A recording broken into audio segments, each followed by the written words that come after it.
Dans Parashat Tazria, la Torah nous parle des lois relatives à la dame qui vient d'accoucher. Cette dame, du temps du Beth Amikdash, devait apporter deux sortes de sacrifices. Le premier, une hola, un holocauste, qui est brûlé entièrement sur le misbéach, un agneau. Et le deuxième, un korban khatat, un expiatoire constitué d'une colombe ou d'une tourterelle. Une question se pose. Si on comprend aisément pourquoi l'accouché doit amener une hola, un korban à Kadosh Baruch Hu pour le remercier, nous avons du mal à comprendre pourquoi elle doit apporter un khatat. En quoi a-t-elle fauté?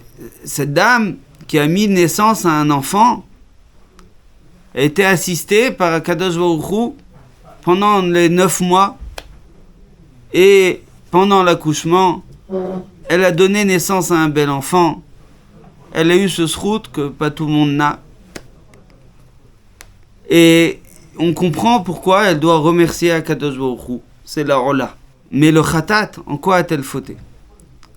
Pour donner une réponse à cette question, nous devons expliquer un tout petit peu ce que c'est le khatat. Le khatat, c'est un korban que on offre quand on a fait une faute par inadvertance, en général. Ce qui est important, c'est qu'il vient rapprocher l'homme d'Akadosh Baruch Hu. Korban. C'est-à-dire qu'un homme, quand il faute, même s'il fait une faute par inadvertance, il s'éloigne d'Akadosh Baruch Hu. Grâce au korban, khatat, il se rapproche de nouveau d'Akadosh Baruch Hu. Donc en fait, quelque part, le korban khatat, c'est un équilibre à restaurer. Quand il y a une situation déséquilibrée. Dans ce contexte-là, nous pouvons comprendre le korban yoledet, le korban de celle qui a accouché. Non, elle n'a pas vraiment fauté. Mais, comme elle souffre, comme elle a de la douleur, eh bien, en même temps que la émouna qu'elle a envers Akadosh Baruch Hu, en voyant son bébé, en voyant l'accouchement, en voyant les miracles de l'accouchement, eh bien, elle peut, à cause de ses douleurs, perdre confiance en Akadosh Baruch Hu. Par le khatat, par le korban, on vient lui noter qu'elle est susceptible de baisser de émouna, et on vient l'encourager à augmenter sa émouna grâce au korban hola. Ce contraste existe chez l'accouché à un autre niveau, au niveau du couple. Le Meshech Chochma rapporte un midrash dans Bereshit Rabbah qui dit que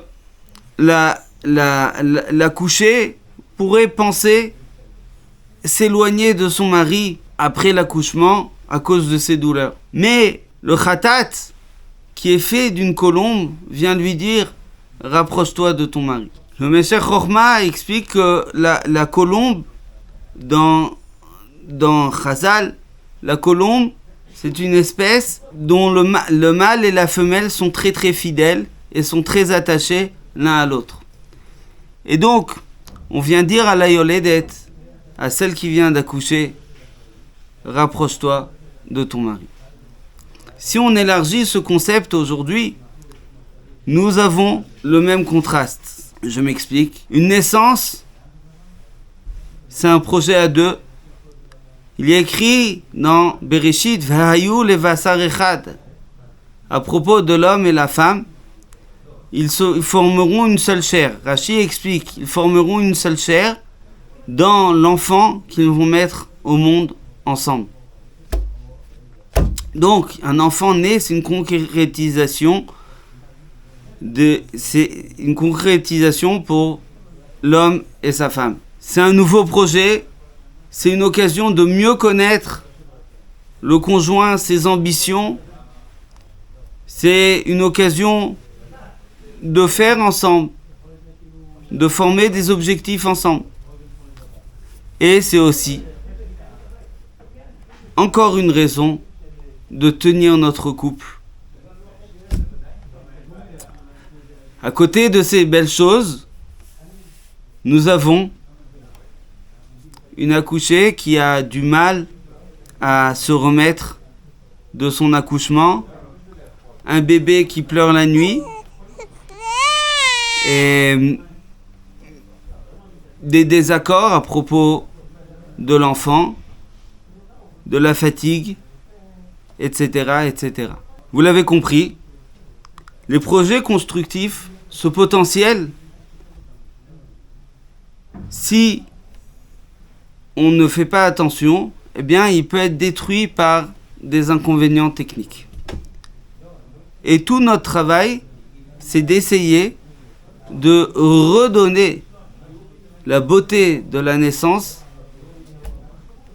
au couple, ce que la naissance peut apporter au couple, en essayant de parer à ces inconvénients. Alors voici quelques petits conseils. Je vais d'abord m'adresser aux hommes. Chers messieurs, sachez que nos épouses ont un rôle très très difficile, que nous aurions du mal à supporter. D'après la Gemara, par exemple, l'accouchée met 2 ans à se remettre d'un accouchement. Je vous rassure, ça peut être aussi moins, mais c'est oui quelque chose qui, à tous les niveaux, est très éprouvant. Au niveau hormonal, au niveau physique. N'oublions pas qu'elle est après 9 mois de grossesse, qui n'ont pas été faciles non plus. Et donc, si vous voulez qu'elle se remette facilement, eh bien, tout d'abord, il faut la prendre au sérieux. Ne pas prendre ça à la légère. Essayez d'être attentif, de donner tout notre soutien pour qu'elle puisse se remettre. Plus nous donnerons notre soutien, plus vite elle s'en remettra. Tenez-lui les pouces, encouragez-la, même si au début ça ne peut être que verbal. Dites-lui que vous êtes avec elle. Armez-vous de patience, même si c'est moins agréable à vivre. À la maison, soyez présents et donnez-vous. N'hésitez pas à prendre de l'aide à côté. C'est pas une honte. Si les voisins, s'il y a des organismes, si les parents veulent aider et que l'accouchée en a besoin, n'hésitez pas. N'hésitez pas si vous avez les moyens, à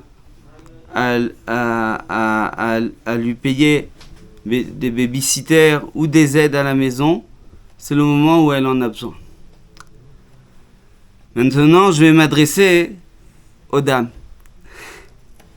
Sachez, mesdames, que vous avez beaucoup souffert, vous avez eu un accouchement douloureux et vous avez le droit à toutes les attentions. Et votre mari peut être frustré de plusieurs choses. Premièrement, il est débordé, il retourne au travail ou au collège et avec ça, il a à vous aider à la maison. Vous êtes quelquefois moins énergétique, moins souriante que vous l'étiez avant et ça peut le frustrer. Troisièmement, il y a une nouvelle relation qui se crée entre vous et votre bébé et le mari peut se sentir quelquefois ailleurs et à l'extérieur. Il faut faire attention à ces 3 points. Si vous avez la force, n'oubliez pas votre mari. Faites-lui un sourire quand vous pouvez.